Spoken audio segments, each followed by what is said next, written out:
Muchas gracias.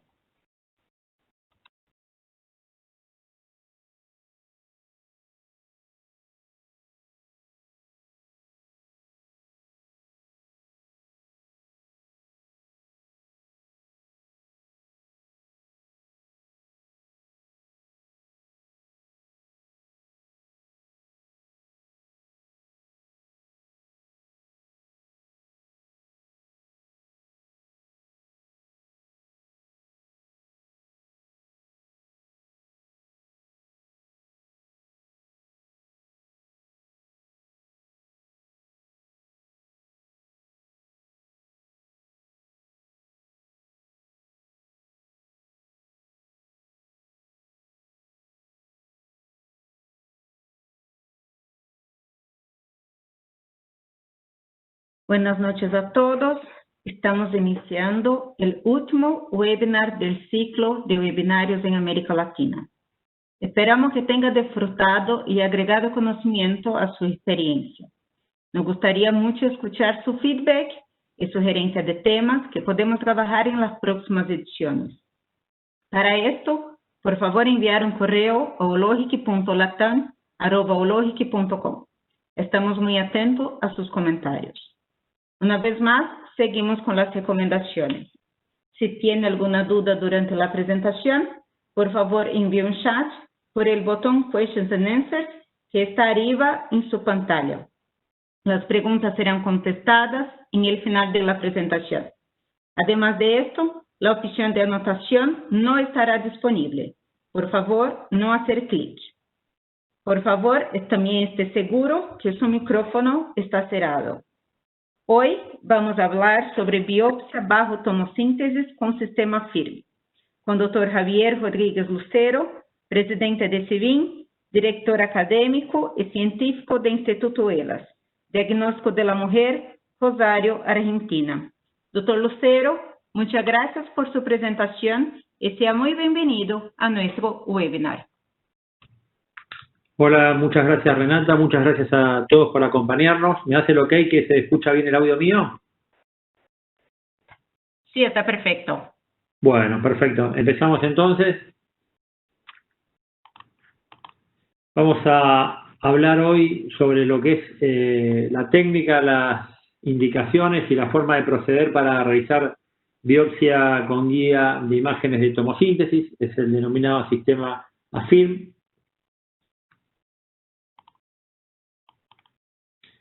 La biopsia percutánea mamaria hoy por hoy es una práctica diaria en la mayoría de los centros dedicados a imágenes mamarias. Todos sabemos que es un procedimiento ambulatorio con una eficacia probada, con resultados similares a los obtenidos en una cirugía, muy bien tolerado por parte de la paciente y con muy baja incidencia de complicaciones. Se dice que aproximadamente el 0.2% de los pacientes que van a ser sometidos a un procedimiento biópsico va a terminar con una complicación mayor. Se denomina complicación mayor aquellas que requieran un tratamiento quirúrgico. Se realizan bajo anestesia local, aporta material informativo desde el punto de vista histológico que puede evitar en muchos casos cirugías innecesarias por tratarse de patología benigna o en el caso de ser patología con algún grado de atipia, información esencial para poder programar esa cirugía de una forma mucho más adecuada y con mayor información al respecto. La recuperación es prácticamente inmediata y las consecuencias estéticas sobre la mama mínimas.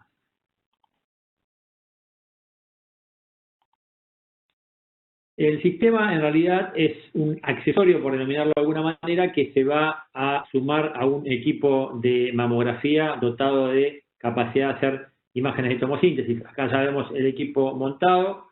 Este es el accesorio que se conecta en forma muy rápida.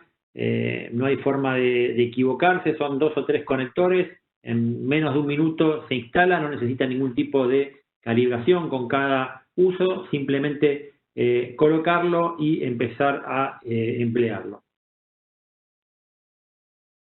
Para realizarlo, obviamente, vamos a necesitar el equipamiento, recursos humanos, un sistema de vacío para hacer trabajar a la aguja que vamos a emplear y es muy importante y recomendable contar con este tipo de sillas, camillas que son muy versátiles a la hora de adoptar distintos tipos de posiciones y, como vamos a ver, eso es muy importante para programar la punción en distintas formas de accesos dependiendo de cada blanco en particular y de las condiciones de cada paciente. Intentamos casi siempre hacer en decúbito, a veces lo hacemos sentado. Vamos a ver qué son las variables que nos van a requerir y van a ser las responsables de que optemos por una forma o por la otra. Yo estaba acostumbrado al principio, cuando empecé a hacer biopsias, a trabajar con un sistema vertical. Después trabajé durante mucho tiempo con una mesa prona convencional, durante más de 10 años, y tengo que admitir que cuando me enteré que íbamos a empezar a trabajar de nuevo con un sistema vertical como es el AFIR, dotado de tomosíntesis, la verdad que pensaba un poco y tenía un poco de resistencia porque estaba contento y conforme con la mesa prona. Hoy por hoy estoy más que conforme con el sistema vertical. En el centro donde trabajo tenemos disposición y disponibilidad de los dos sistemas y realmente la mesa prona prácticamente no la estamos usando. Aclaro que la mesa que tenemos es una mesa prona convencional y no con tomosíntesis, que tiene ciertas diferencias. Si comparamos un sistema vertical versus una mesa prona convencional, las ventajas del sistema vertical, por un lado, es que con el mismo equipamiento y en la misma sala vamos a poder hacer exámenes convencionales, mamografías, exámenes ampliados y focalizados, y en el mismo ambiente vamos a poder hacer biopsias. Mientras que en la mesa prona va a ser una sala y una herramienta pura y exclusivamente dedicada al uso de biopsias. O sea que si es un servicio que tiene muy poco número de biopsias, por ahí no estaría recomendado. Con el sistema vertical tenemos más posibilidad de acceder a planos profundos, como vamos a ver. Termina siendo menos costoso por el sentido de que es un mismo equipo para hacer tanto diagnóstico como intervencionismo. La paciente, dependiendo del caso y del abordaje, puede llegar a tener mayor posibilidad de ver el procedimiento, que es lo que con mayor frecuencia puede desencadenar alguna reacción vagal, que es la complicación más frecuente. Si comparamos el sistema vertical con una mesa convencional, vamos a tener mayor resolución, como vamos a ver, y puede servirnos para pacientes con algún tipo de limitación funcional. Decidir o no qué equipamiento, yo creo que es una cuestión más logística, dependiendo de cada centro, que médica puramente hablando. Y obviamente tiene muchísimo que ver con el acostumbramiento y la frecuencia de procedimientos que adoptemos, y realmente uno, una vez que va entrenándose y adquiriendo mayor destreza con cada herramienta, se siente mucho más seguro, mucho más conforme, y realmente avanza y mejora, y son cada vez menos las posibilidades que uno no puede llegar a concretar determinado tipo de biopsia. Con respecto entonces a la comparación entre una mesa prona convencional y el sistema vertical AFIR, el sistema AFIR nos va a permitir detectar con mayor sensibilidad microcalcificaciones sutiles, tenues, de baja densidad y de muy pequeño tamaño, distorsiones arquitecturales que obviamente son mucho más evidentes en imágenes 3D, y por otro lado vamos a contar con una información adicional que son todas las que nos aporta las imágenes 3D, como ya hablaron la doctora Vivian y el doctor Pinochet en las clases del martes y del miércoles. Un detalle es que el hecho de contar con la posibilidad de hacer una biopsia con la paciente sentada nos permite, como el ejemplo en pacientes con obesidad mórbida, no tener que hacer que esa paciente se suba a una mesa prona, tenga que subir una escalera, subir a una camilla que está en una posición alta, acostarse en un decúbito ventral, mantener el decúbito ventral, que es muy limitado a veces por la contextura física de algunas pacientes. También en pacientes que hayan sufrido algún traumatismo reciente, ya sea en columna, en algún miembro inferior o en la parrilla costal, también tienen menos tolerancia al estudio, que tengan algún tipo de limitación funcional. Hemos hecho también pacientes con estadios avanzados que concurren con alguna metástasis funcional y o también con algún tipo de inmovilización en el miembro inferior que les impide adquirir la posibilidad de subir una camilla y adquirir un decúbito ventral, por ejemplo, alguna fractura reciente de cadera.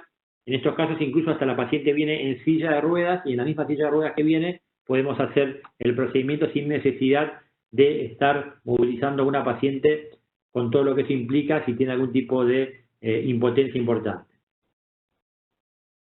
Obviamente después del sistema vertical salió lo que es la mesa prona con sistema afín, de imágenes de tomosíntesis añadido. Obviamente acá estamos sumando las ventajas de la mesa prona con las ventajas de la imagen de tomosíntesis 3D.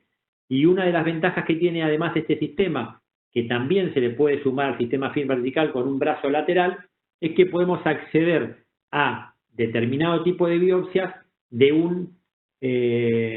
una forma lateral, no perpendicular al eje del detector, sino paralelo al eje del detector, y esto nos puede ser muy útil en pacientes de pequeño espesor, en pacientes con implantes o incluso en alguna mama masculina, que a la compresión la forma de acceso vertical puede estar limitada, mientras que el acceso lateral puede tener algún tipo de ventajas en algunos casos muy puntuales. Ahí vemos lo que sería el brazo lateral accediendo a una mama, no por la ventana, sino por un acceso lateral. ¿Cuáles serían las indicaciones del método? Las denominadas imágenes TOM-ONLY, o sea, son aquellas lesiones, sobre todo distorsiones, que solamente la vemos por imágenes 3D, que no la vemos en imágenes 2D ni por ultrasonido. Blancos muy sutiles que son solamente visibles en una sola incidencia, como algunas distorsiones o asimetrías muy pequeñas y de baja densidad. Calcificaciones sumamente pequeñas y muy tenues. Lesiones profundas, ya vamos a ver que tenemos mayor capacidad de llegar que con una mesa prona. Si existe una falta de repercusión clara de ese blanco en mamografía y en ecografía, que realmente dudemos que esa misma imagen es la que estamos viendo por ecografía, y como vimos en pacientes con movilidad reducida.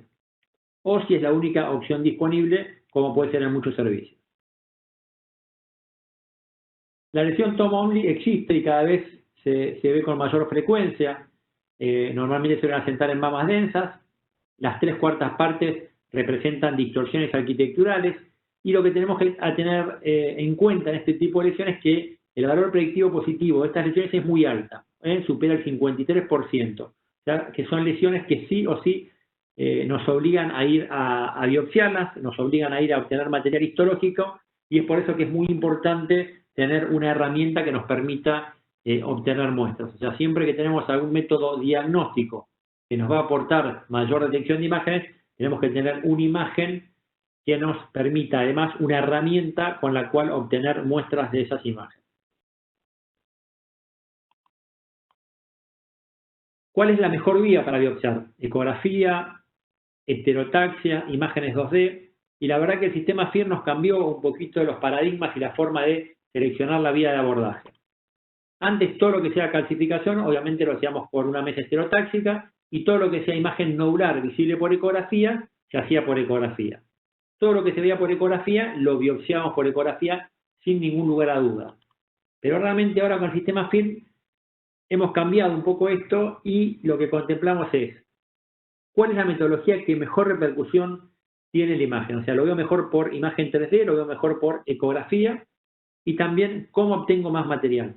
Y esto quizás sea una realidad local en Argentina y no sea en el resto de Latinoamérica, pero les cuento que en Argentina en general las prepagas y las obras sociales y los sistemas de salud reconocen en la punción estereotáxica el insumo que es la aguja de vacío, mientras que en ecografía no. O sea, el valor del módulo haciendo ecografía no nos permite usar la aguja de vacío por una cuestión de costos, algo que se le cobre al paciente en forma adicional. Y si estamos frente a lesiones distorsivas muy pequeñas, todos sabemos la diferencia en cuanto al rendimiento y a la calidad y a la cantidad de material histológico que podemos obtener usando una aguja de vacío comparándola con una aguja de corte. O sea, el índice de subestimación y el índice de falsos negativos va a ser mucho más bajo con un sistema de vacío. Entonces, pequeñas distorsiones que repercuten en ecografía como imágenes nodulares y que antes seguramente la biopsiamos bajo ecografía, ahora las estamos biopsiando a veces por guía estereotáxica porque nos permite usar una aguja con el cual vamos a obtener un mayor rendimiento histológico. Esto también es muy importante. La mesa prona convencional no utiliza tecnología de mamografía digital directa, sino que utiliza mamografía digital indirecta. Es esto el CCD, que es el Coupled Chest Device, que es un sistema de mamografía digital indirecta con un rendimiento de la imagen inferior al sistema vertical que utiliza los detectores de selenio, que es la mamografía digital directa propiamente dicha. O sea que con el sistema AFIRM tenemos la misma visión para biopsiar que la que tenemos para diagnosticar, mientras que en la mesa prona la calidad de la imagen para biopsia es inferior a la que tenemos en mamografía digital directa, así que contamos con el método. Entonces tenemos diferente resolución y esto aplica en los casos de calcificaciones muy pequeñas y tenues.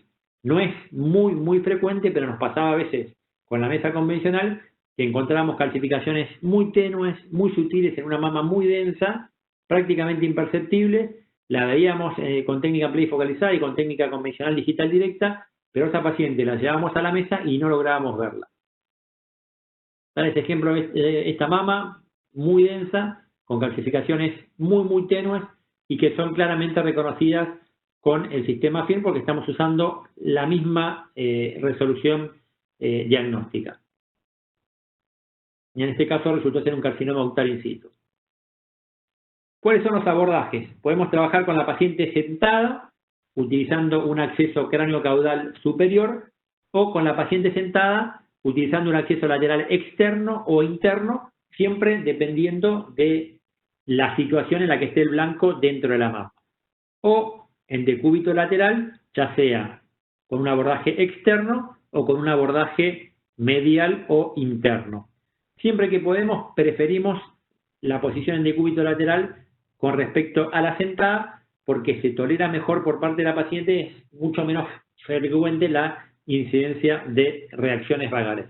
Siempre que uno habla del tema y nombra las reacciones vagales, la gente que no biopsia o que empieza a biopsiar realmente le tiene mucho respeto y mucho temor a la reacción vagal, pero en realidad la reacción vagal no deja de ser un desmayo, una hipotensión que revierte en el 99% de los casos simplemente con el decúbito y en una posición de Trendelenburg y en forma rápida y prácticamente espontánea, sin ningún tipo de repercusión ni secuela sobre la paciente. En realidad, el principal perjuicio es que muchas veces aborta el procedimiento y hace que uno lo tenga que recomenzar de cero, con todo lo que eso implica para la paciente, que tiene que estar más tiempo en la sala. Pero en realidad no hay que tenerle tanto miedo, es un procedimiento que se tolera muy bien y las reacciones vagales son poco frecuentes, leves y se manejan en forma muy rápida y muy sencilla.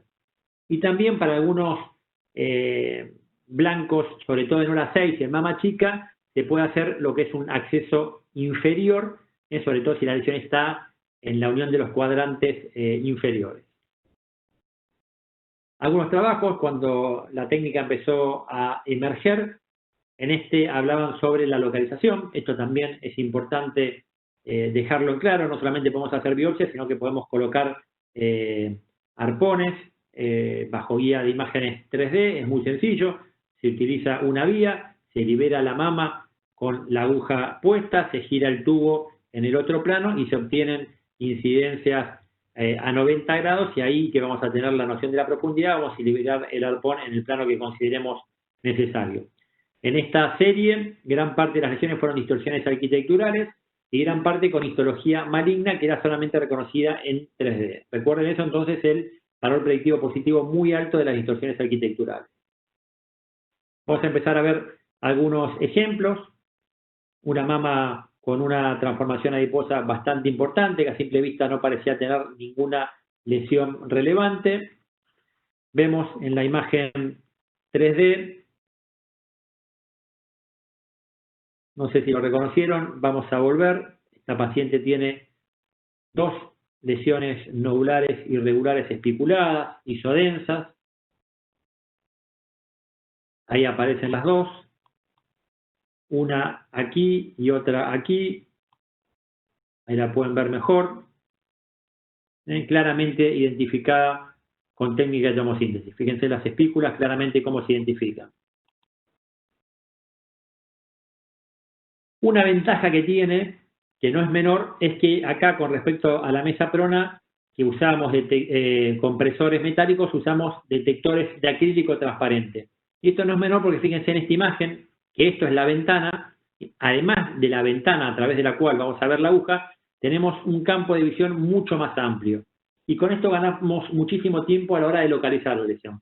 En lesiones muy chicas y en mamas muy grandes y adiposas, muchas veces nos lleva más tiempo localizar la lesión que hacer la biopsia propiamente dicha. En este caso, que es todo transparente, seguramente si la lesión no la detectamos en la primera toma, seguramente corrigiendo en la segunda toma la vamos a ir a encontrar. Fíjense acá, por ejemplo, que era el ejemplo anterior, como un nódulo cae afuera y el otro cae adentro de la ventana. Acá lo que hicimos fue primero ir a biopsiar el nódulo que estaba adentro, después desplazar la mama unos pocos centímetros en sentido posterior y fuimos a biopsiar el segundo grupo. Claramente identificados ahí. Una lesión acá y la otra más adelante. Uno dentro de la ventana y otra justo en el margen. En este caso se biopsiaron las dos lesiones. Después se colocó un arpón bajo guía también de tomosíntesis. Se ven los dos clips post-biopsias, los dos arpones, y en ambos casos resultaron ser carcinomas ductores invasores. Otro de los artículos iniciales que comentaban el rendimiento de la técnica remarcaba la importancia de usar un detector de mamografía digital directa, la velocidad con la que se trabaja, mucho más rápido que con la mesa, que requiere menor número de incidencias, esto redunda en una menor dosis de radiación para la paciente, la importancia que nos daba para reconocer blancos de baja densidad, o sea, los no cálcicos, y la recomendación de que no solo servía para lesiones tomo-only, sino, como ya vimos, para cualquier tipo de blanco. En este cuadro comparativo comparamos la biopsia con tomosíntesis contra la mesa prona, los tiempos promedio, 13 minutos en sistema vertical contra 29 minutos en mesa prona, o sea, menos de la mitad del tiempo, y el número de incidencias adquiridas, 5 con sistema vertical contra 8. Acá también, obviamente, entre otras cosas, por la opción de tener un compresor transparente. Entonces, menor número de incidencias, menor dosis y menor tiempo de estudio. Eso nos permite tener una sala con mayor velocidad de flujo, mayor capacidad de hacer más número de estudios y mejor tolerancia para la paciente cuanto más corto sea el estudio. Esta fue la experiencia inicial que llevamos al segundo Congreso de la Mama en Madrid en el año 2015 con la doctora Croco y Lucena, cuando empezamos a trabajar con la técnica. Nosotros empezamos en enero del 2015, esto que fue en octubre, fueron los primeros 165 casos, tiempo promedio 20 minutos, la histología negativa 58%, con atipia 42%, la lesión más frecuente, carcinoma ductal invasor, en un 56%. Y con una incidencia de distorsiones arquitecturales del 10%, 54%, el blanco más común eran calcificaciones.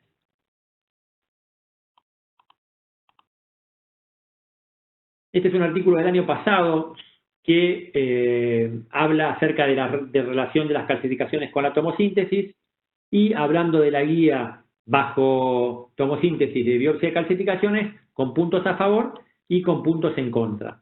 A favor, no requerimos triangulación, nos permite mayor accesibilidad a planos profundos, usamos técnica digital directa, como ya comentamos, y no técnica indirecta, nos permite ver además lesiones tomo-only, aumenta la tasa de procedimientos concretados, o sea, es mayor la tasa de procedimientos concretados con sistema vertical que con mesa, reduce los tiempos del estudio. En algunos casos vamos a reconocer calcio vascular o cutáneo, no reconocido en una ampliada focalizada convencional sin tomosíntesis añadida. En algunos casos calcificaciones que fueron diagnosticadas como 4, como amorfas, con disposición lineal. Cuando hacemos el barrido con tomosíntesis, vemos que claramente representan una estructura vascular calcificada y obviamente el procedimiento se aborta. Y en otros casos vemos que las calcificaciones son claramente en proyección cutánea y obviamente también el procedimiento no va a ser concretado.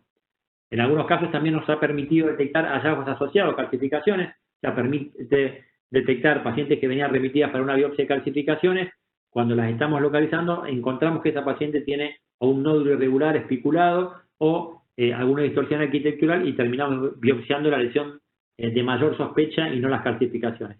Y obviamente una reducción de la superposición tisular. Como datos negativos, algunas calcificaciones son mejor reconocidas con técnica digital directa y con estéreo que con tomosíntesis. Obviamente el sistema FIR, una aclaración importante que hay que hacer es que no solamente podemos biopsiar con imágenes de tomosíntesis, sino que podemos optar con hacer, al igual que en la mesa, 15 grados derecha e izquierda, y si las calcificaciones las vemos mejor en esa modalidad que con tomosíntesis, las vamos a biopsiar bajo esa posibilidad. Los artefactos propios de la tomosíntesis, que obviamente hay que saber reconocerlos, con poca experiencia y con una curva de aprendizaje muy corto lo vamos a hacer, y dependiendo del procedimiento y de la forma, si hacemos todo tomosíntesis y menos 15-15, podemos llegar a generar mayor dosis si el procedimiento es un poco complejo en cuanto a la velocidad para reconocer el blanco. Este es un artículo de este año, una JR. Últimamente no están saliendo muchos artículos de intervencionismo, pero este artículo está bueno porque tiene un tópico dedicado pura y exclusivamente a las biopsias bajo guía de tomosíntesis. Y obviamente menciona lo que son las lesiones de distorsión arquitectural en un 28% de los casos biopsiados que no tenían correlato ecográfico alguno, o sea, lesiones tomo-omni. Vamos ahora a ver un procedimiento a manera de ejemplo, cómo hacemos una biopsia con tomosíntesis. Este es el blanco que elegimos como ejemplo, un área de, obviamente, altísima sospecha, una lesión espiculada profunda en la mama derecha. Acá está la paciente ya ubicada en decúbito lateral. Estas son las imágenes que vamos a obtener en tomosíntesis. Fíjense claramente, perdón, adelanté la imagen sin querer. Ahí empezamos a ver la lesión, ahí estamos en el ecuador de la lesión. Lo que hacemos con tomosíntesis, en vez de hacer 15 grados derecha-izquierda, vamos barriendo slice por slice y en el centro de la lesión, en un corte que consideremos representativo, que pase por el ecuador de blanco, en este caso podría ser ese corte, por ejemplo, vamos a seleccionar el target como vamos a ver a continuación. Este es el monitor que tenemos en la sala, en el equipo. Acá está barriendo, va a aparecer una lesión, también irregular, un nódulo espiculado de alta densidad, una lesión de altísima sospecha. Colocamos el target en el punto que decidamos biopsiar y lo vamos a seleccionar como blanco. Es un sistema muy amigable, todo touch, muy rápido. Ahora vamos a ver en qué consiste esta pantalla en detenimiento. Esta es la pantalla que tenemos en la consola principal, donde es muy importante informarle al equipo qué aguja estamos usando. En este caso estamos usando una aguja 9 gauge Petit con un notch, con una apertura de 12 milímetros. ¿Por qué es importante? Porque el equipo nos va a calcular la profundidad dependiendo del tipo de aguja que nosotros estamos usando. Si le damos una información errónea, el equipo va a calcular el Z en forma incorrecta. En este gráfico lo que está esquematizado es el compresor en gris, en rojo el detector, en verde el blanco, y esta es la aguja ya introducida en la mama, y acá nos dice que tenemos por encima del notch 2 milímetros, la distancia entre el extremo distal de la aguja y el detector de 11 milímetros, la apertura coincidiendo con el blanco en esta simulación, entonces estamos habilitados para hacer la punción. Y acá nos da las referencias en los tres planos, X, Y y Z. Una vez que estamos de acuerdo, le damos el OK y lo vamos a enviar al equipo. En el equipo tenemos otro monitor mucho más pequeño, con una información similar, pero más escueta. En este monitor vamos a tener también las coordenadas, también la aguja que estamos usando, el margen de seguridad, y con un motor vamos a mover el X y el Y en forma automática. Lo único que vamos a mover en forma manual es el Z, o sea, la profundidad a la cual vamos a introducir la aguja. Y acá no hay un número como en la mesa prona de -6 o -9, dependiendo de la aguja que estemos usando, sino que simplemente vamos a estar en posición de punción cuando todo el diferencial entre el actual y el objetivo esté en 0. 0.0, 0.0. Esto lo vamos a mover en forma manual hasta que esté en 0.0 y el diferencial va a estar todo en verde y ahí va a ser el punto en el cual vamos a tener que hacer la biopsia. O sea que es mucho más sencillo, no hay que recordar números y el sistema nos va guiando en forma mucho más cuidada. Este es el monitor de la consola, este es el monitor del mamógrafo, este es otro ejemplo, fíjense que tenemos 9 milímetros por encima, 26 casi milímetros por arriba, la misma aguja en el dispositivo, la misma aguja en el control, y acá ya llevamos la aguja a posición 0. O sea, no tenemos diferencial, este es el punto donde tenemos que hacer la biopsia, todo en 0, habilitado en verde. Siempre vamos a hacer previamente una antisepsia cutánea, y en este ejemplo la paciente está en un decúbito lateral derecho, y estamos usando un acceso lateral interno. O sea, mama derecha, estamos entrando aproximadamente por hora 3. Hacemos anestesia superficial y profunda. Nosotros usamos siempre silocaína en forma superficial, silocaína y epinefrina en forma profunda. Hay algunos centros que no usan epinefrina por alguna duda de que pueda generar algún tipo de repercusión en la tensión arterial de la paciente. Realmente no tenemos problema, obviamente siempre con la salvedad de aspirar antes de inyectar. Y la ventaja que tiene el uso de epinefrina es el efecto vasoconstrictor, que por un lado aumenta la duración y el efecto de la anestesia a nivel local, y por otro lado ese efecto vasoconstrictor disminuye la posibilidad de sangrado a nivel local. Después de que hacemos la anestesia, inmediatamente después, con una hoja de bisturí, hacemos una incisión a nivel del punto de ingreso de la aguja. Llevamos la aguja lo más cerca posible a la piel para hacer la anestesia y hacer la incisión. Ahí estamos haciendo anestesia. Y ahí ya estamos haciendo la biopsia. Fíjense cómo en el canister ya hay mezcla de suero, de especímenes y de sangre a medida que hacemos la toma. Un detalle importante es que, fíjense que a diferencia de la mesa prona convencional, la aguja no entra perpendicular 90 grados al dispositivo, sino que lo hace con una inclinación hacia el plano posterior, y esto, parece mentira, pero nos permite ganar milímetros para llegar a planos profundos. Y eso es muy importante porque nos permite, en algunos casos, lograr biopsias en planos profundos que no podríamos hacer en una mesa prona. Este es un video que muestra el procedimiento. Nosotros normalmente hacemos 12 tomas, en 360 grados vamos rotando con el pedal, hacemos la acción del vacío y de la bomba y vamos rotando manualmente la aguja dentro de la mano, en este caso la paciente está en el cúbito lateral izquierdo y estamos haciendo un acceso lateral externo. Fíjense que también se nota la inclinación de la aguja.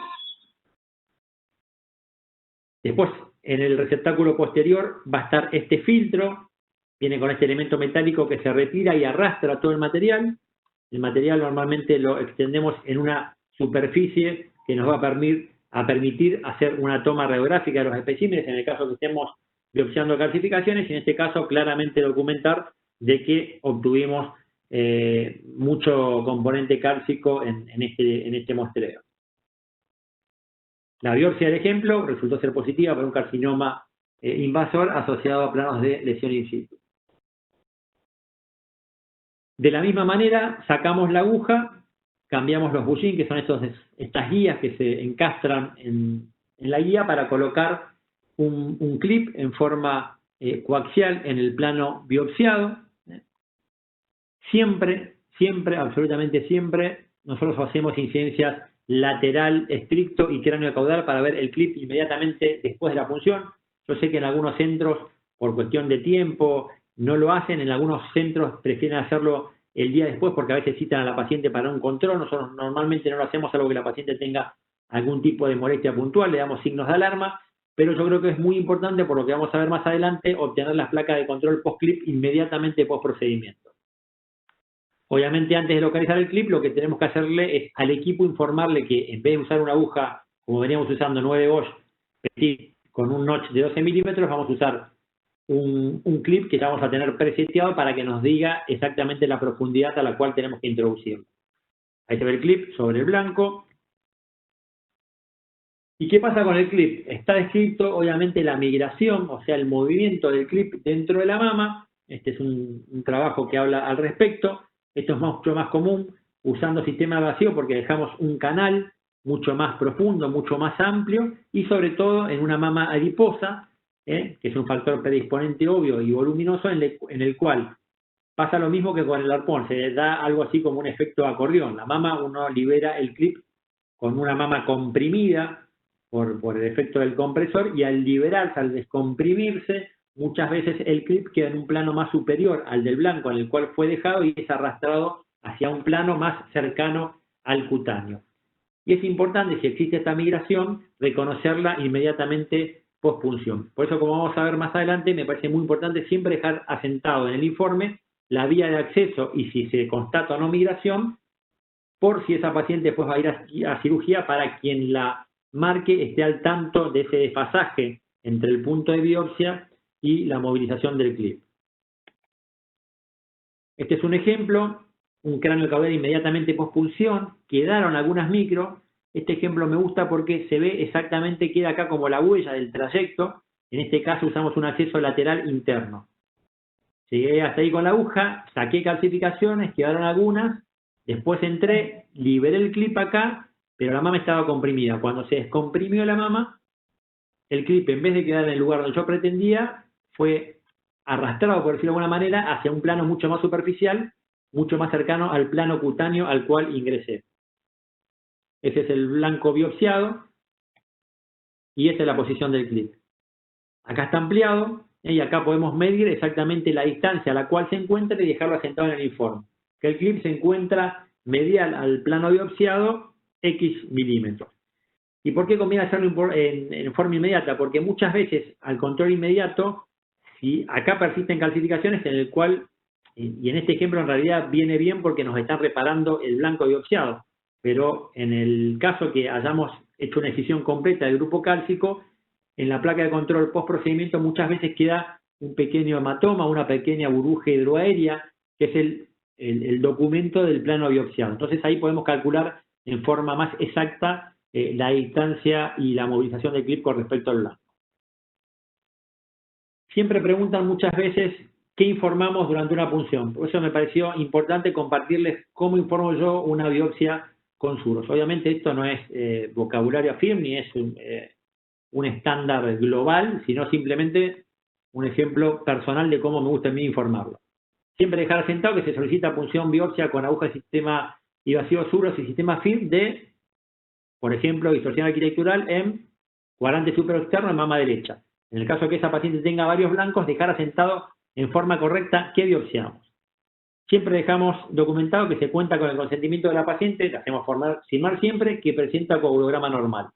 En nuestra institución siempre pedimos un coagulograma normal. Nosotros nos regimos por norma ITAES, que es un sistema de acreditación de calidad que nos exige hacer esto. Y dejar asentado que con la paciente sentada o en el cúbito lateral derecho o izquierdo, dependiendo del caso, se sigue un acceso, cráneo caudal superior, lateral o interno. ¿Por qué me gusta dejar asentado esto? Porque si después de esta paciente yo la voy a marcar, le voy a colocar un arpón, voy a usar la misma forma de acceso que usé para la punción para disminuir los riesgos de reguero, de dispersión de material a lo largo del trayecto, que es una complicación exótica muy poco frecuente, pero que está bueno tratar de evitarla. Después vamos a dejar sentado que transversal el blanco se realiza antisepsia cutánea, se hace anestesia local, superficial y profunda para obtener varias especies tisulares con aguja 9G y sistema vacío. La imagen post procedimiento sobre el blanco muestra extracción o excisión completa del grupo cálcico, pequeño hematoma, excisión parcial del grupo cálcico, lo que corresponda poner. Si hace falta, se obtiene incidencia sobre las muestras extraídas que presentan escasas, numerosas o todas las calcificaciones que fueron biopsiadas. Se procede a colocar clip metálico como potencial reparo, el mismo contrario inicialmente en situación de punción, la mama es comprimida un periodo de tiempo prudencial, administrándose a paciente medidas de control. Lo tiene incidencia C6 y perfil para documentar la situación del clip.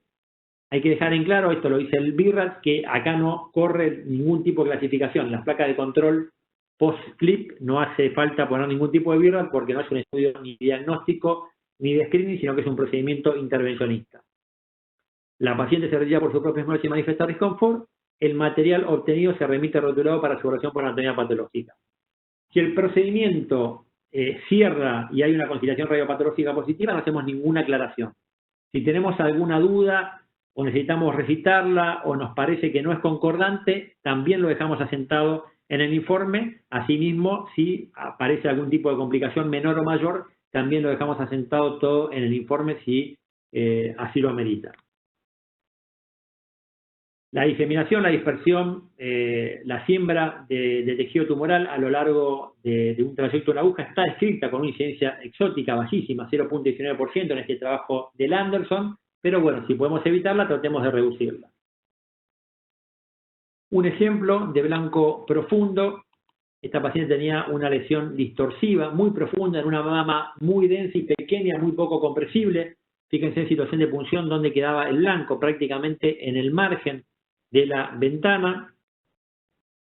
Fíjense a veces haciendo 15-15 hay superposición de la otra mama, porque en este caso tuvimos que hacer un acceso lateral interno. Un tip que por ahí usamos mucho es, por ahí la mama, sobre todo cuando hacemos un acceso lateral interno, la paciente tiene que con la otra mano traccionar la otra mama para que no se interponga, y con ese mismo movimiento o la misma mama, al estar muy forzada, se puede desplazar. Entonces por ahí conviene, con una lapicera o con algo, marcar el marco de la ventana del compresor sobre la piel, cosa que si hay un mínimo desplazamiento lo vamos a poder detectar. Parece una tontería, pero muchas veces nos orienta. Ahí estamos haciendo la biopsia. Recuerden lo que dijimos de la inclinación, que nos permite llegar a planos más profundos. Y otro punto muy importante para llevarse es lo que es la conciliación radiopatológica. En este caso, un carcinoma lobular infiltrante, una paciente con una lesión espiculada. Ahí está el clip, justo, exacto, en el centro de la lesión. O sea, el procedimiento realmente, en el momento, nos pareció más que satisfactorio. La anatomía patológica era totalmente benigna, totalmente negativa. Obviamente, conciliación radiopatológica nos decía, obligado a rebiopsiar. Una semana después rebiopsiamos. Durante la rebiopsia sacamos el clip de la primera biopsia. O sea que, ¿por qué no hicimos diagnóstico en la primera? Realmente es una cosa fortuita, porque hicimos exactamente el mismo procedimiento, pero 8 días después se nos informó un lobular y la certeza que el primer procedimiento no había sido incorrecto es que en el segundo procedimiento se realizó la extracción del primer clip y después terminamos colocando un segundo clip. Por eso es fundamental, sobre todo en estas lesiones no cálcicas, una estricta conciliación radiopatológica. Yo siempre digo que es muy importante la autocrítica cuando uno hace intervencionismo mamario. Nadie mejor que el que hace la punción para saber si realmente estuvimos o no en la zona. Cuando biopsiamos calcificaciones, nosotros tenemos un control de calidad inmediato, que es el control de los especímenes, y ver si tenemos o no calcificaciones en los cilindros que sacamos. Acá, muchas veces, lesiones sutiles como distorsiones arquitecturales, entre la misma anestesia que hacemos y un mínimo sangrado sin valor patológico, puede oscurecer el blanco y quedamos a ciegas. O sea, no tenemos ningún tipo de información en el momento o inmediatamente después del procedimiento que ese material va a ser satisfactorio. Por eso es muy importante después sentarse y ver la información del patólogo y ver si coincide y si es coherente con la imagen histológica. Este es un artículo de este año comparando el sistema estereotáxico versus el sistema digital de tomosíntesis y ver las diferencias. El sistema de tomosíntesis encontró un aumento de biopsia de distorsiones arquitecturales, fundamentalmente cicatrices radiadas. Fíjense la incidencia en mesaprona 2%, con sistema de tomosíntesis 8%, o sea 4 veces más, lo cual es lógico. Con una incidencia similar de atipia, 25% malignidad, 20% lesiones de alto riesgo, 55% lesiones benignas. Y con el sistema de tomosíntesis, mayor discrepancia radiopatológica. 1.4 con sistema de tomosíntesis versus 4.5 con sistema PRO. Y esta discrepancia radiopatológica no es una limitación del método, sino que está vinculado al tipo de biopsias que hacemos. Y está vinculado al tipo de biopsias que hacemos de lesiones no calcificadas, como el ejemplo que yo les dije recién. O sea, la rebiopsia va a ser mayor usando un sistema vertical, pero no porque el sistema vertical sea peor en cuanto a rendimiento, sino porque estamos usando el sistema para biopsiar lesiones que no nos da información inmediata postpunción acerca de la certeza de la biopsia. Estos son dos artículos, por si a alguno les interesa ampliar. Los dos desarrollan en forma bastante amplia el procedimiento. Este es otro trabajo del año pasado, donde compara el sistema vertical con tomosíntesis versus el sistema de mesa prona estereotáxica. Con el sistema vertical AFIR tuvieron una mejor tasa de biopsias concretadas, 99% versus 95%, requirió la mitad de tiempo, similar al trabajo inicial que les mostré al principio, 12 versus 27 minutos, con una cuarta parte del número de incidencias obtenidas, 3 versus 12, y con ventajas claras a la hora de biopsiar distorsiones arquitecturales y asimetrías. Para ir terminando, obviamente, hoy por hoy, el sistema es una alternativa real a la mesa prona en biopsias percutáneas, requiere menor tiempo de estudio, menor dosis de radiación para la paciente, es la primera elección, obviamente, para lesiones denominadas tomo-only, es una opción para los blancos profundos e imágenes que solamente sean reconocidas en una sola incidencia, alternativa para lesiones de escasa identidad por ultrasonido, especulen con lo que yo les decía también del sistema de aguja que les puede permitir emplear. La importancia para clasificaciones sumamente tenues y pequeñas porque estamos usando mamografía digital directa, la misma técnica que usamos para el diagnóstico, que empleamos sistema de biopsia con aguja de vacío, con todo lo que eso implica en cuanto al rendimiento y la menor tasa de subestimación y falsos negativos. Tiene muy buena lectura en cuanto a los tiempos que nos requiere, la dosis para la paciente, los resultados en cuanto a concreción y la tolerancia por parte de la mujer. Y lo importante de la conciliación radiopatológica, como vimos, sobre todo en lesiones no calcificadas como tomo-only y fundamentalmente distorsiones arquitecturales. Esa es la última. Cumplo simplemente en invitarlos en nombre de la Sociedad Iberoamericana de Imagen Mamaria, SIBIM, para 2 encuentros que vamos a tener, el primero la semana que viene, a las 19 horas, hora de Argentina, el segundo el día 19 de agosto, los próximos 2 miércoles. En el primer encuentro, la doctora Santiago, que es del Anderson de Houston, va a hablar sobre estadiaje de cáncer de mama. A continuación, el doctor Fernando Collado, que es de la Universidad de Miami, va a hablar sobre calcificaciones arteriales mamarias, el potencial valor añadido a la mamografía de cribado. Y en el segundo encuentro, el miércoles 19, también a las 19 horas, 2 amigas de España, primero la doctora María Martínez Gálvez, de Murcia, va a hablar sobre resonancia en el seguimiento de pacientes con antecedentes de cáncer de mama, y después Julia Camps, que es la actual presidenta de USOBI, va a hablar sobre la evaluación intraoperatoria de la pieza quirúrgica, ya sea por el Facebook o por el Instagram o por la página web de SIBIM. Ahí van a tener el número de sesión y de acceso, no hace falta prescripción previa, es un Zoom con capacidad, así que se pueden ingresar directamente un rato antes, les pedimos que lo hagan con tiempo, porque esperamos que sea bastante numeroso si nos lleva tiempo, y bueno, va a ser un gusto esperarlos y seguir con este tipo de encuentros virtuales a falta de poder concretar un encuentro real como nos gusta a todos. Nada más por mi parte, agradezco de nuevo la convocatoria de Ologic para dar esta charla, agradezco de nuevo a todos los asistentes virtuales a escucharla y quedo a disposición si existe algún tipo de pregunta, consulta o duda que haya quedado. Gracias, doctor Luzaro. Excelente presentación. Este ciclo de conferencias quedará disponible en la página educacional de Ologic. Enviaré un correo a todos los inscriptos así que disponible. A todos los participantes, si tienen dudas, pueden enviar para Questions and Answers. Tenemos algunas preguntas acá, doctor Luzaro.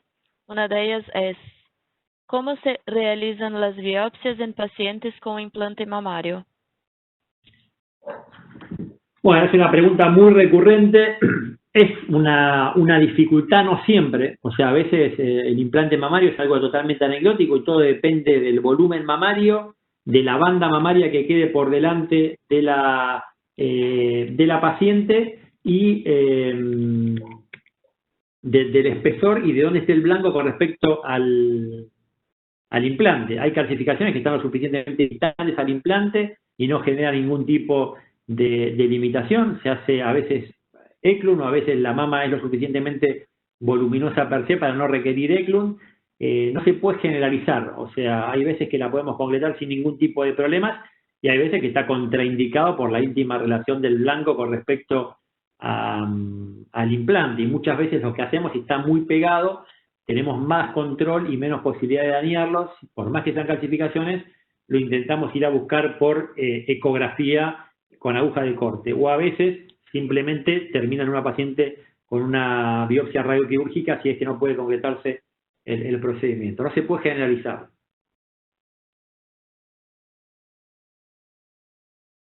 Gracias.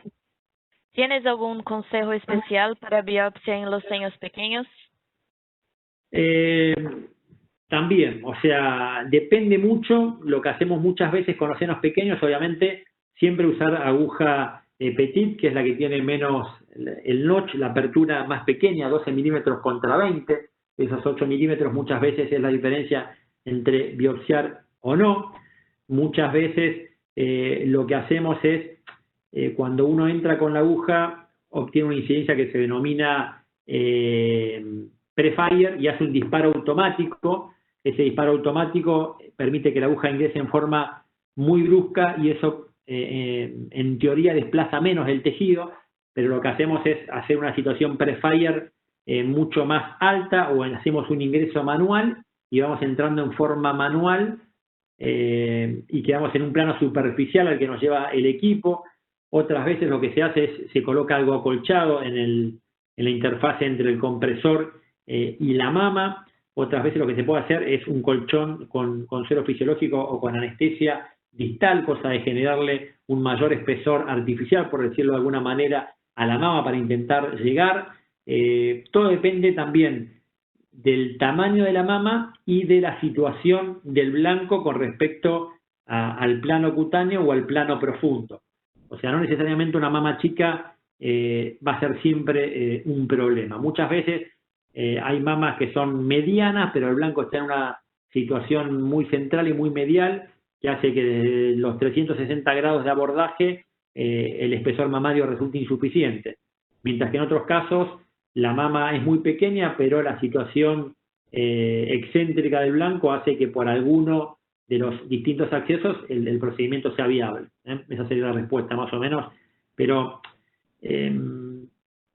como todo procedimiento intervencionista, mucho depende también de la experiencia del tecnólogo y de la experiencia del médico, y uno, a medida que avanza y que tiene más número de procedimientos concretados, cada vez son menos los que tiene que abortar por imposibilidad de concreción. O sea, cada vez más uno va obteniendo confianza en el método, confianza en uno mismo, y en el buen sentido de la palabra se arriesga un poquito más y termina concretando procedimientos que a lo mejor 4 años atrás o 10 años atrás jamás hubiese pensado en hacerlos. Gracias. ¿El dispositivo del Afirme habitualmente lo dispara dentro de la mama o lo dispara antes y entra manualmente? No, yo normalmente, si tengo un espesor mamario post-blanco generoso, por decirlo de alguna manera, lo hago dentro de la mama. Si estoy muy en el límite, lo hago antes y los últimos milímetros lo hago manual.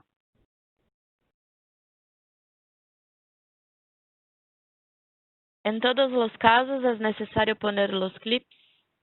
Nosotros con estereotáxica y con vacío lo estamos haciendo absolutamente siempre. En ecografía no, dependiendo del blanco, las características, y también lo ideal es hacerlo siempre, pero en nuestro medio, en Argentina, y por una cuestión organizativa y de costos, si no está pedido, muchas veces no lo podemos poner porque la obra social nos puede llegar a hacer algún problema o alguna objeción. Pero en mamografía lo colocamos siempre. Yo aconsejo ponerlo siempre. Gracias. La última, ¿cuáles son las ventajas de hacer una biopsia en 3D? Fundamentalmente detectar lesiones de menor representación en imágenes 2D, lo que es la imagen no necesariamente tomo only, pero una imagen de distorsión arquitectural o muy cambiante al 15-15, y mucho mejor identificar la imagen 3D, va a ser mucho más accesible. Y por otro lado, la mayor información que brinda la imagen 3D per se. O sea, como dije, descartar calcificaciones vasculares, descartar calcificaciones cutáneas, o encontrar a la hora de biopsiar calcificaciones, lesiones asociadas que no eran reconocidas en estudios previos.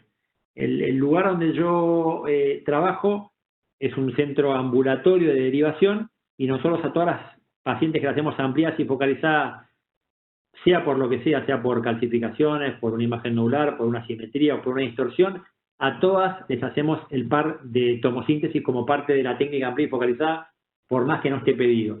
Pero muchas veces hacemos biopsias de calcificaciones que fueron evaluadas en centros donde no tienen tomosíntesis o donde no hacen tomosíntesis, y nos ha pasado que esas imágenes cálcicas, a la hora de ser evaluadas en la mesa y en situación de punción, encontramos lesiones asociadas que no eran reconocidas en la técnica amplifocalizada con compresión.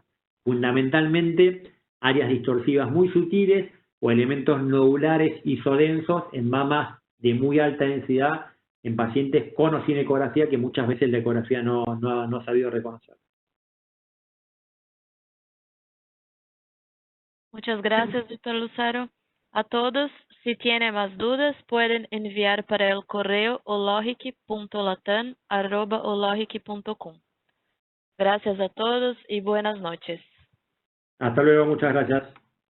Gracias, doctor.